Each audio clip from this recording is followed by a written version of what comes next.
Si parla di algoritmi che possono decidere la politica.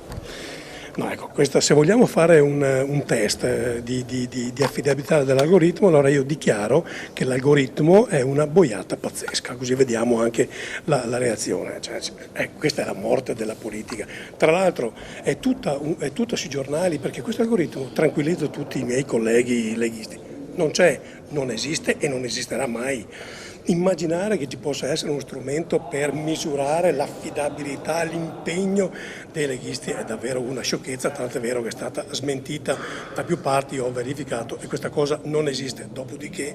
Ma perché è uscita secondo lei questa notizia, se non è vero? Ma è incomprensibile, cioè io poi ho letto ricostruzioni veramente fantascientifiche di consiglieri, assessori regionali, tutti in panico per questa roba qua. Non se l'è filato nessuno, anzi in Consiglio regionale si sprecavano le battute, non devo andare al bagno, chissà se l'algoritmo me lo consente.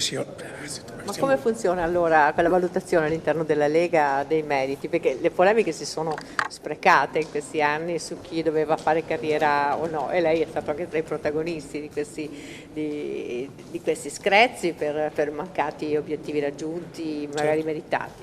Non funziona come non ha mai funzionato, come non funziona in nessun altro partito. Le dinamiche per cui si scelgono i parlamentari sono dinamiche che riguardano la segreteria federale, mica uno va a fare il parlamentare perché è un genio.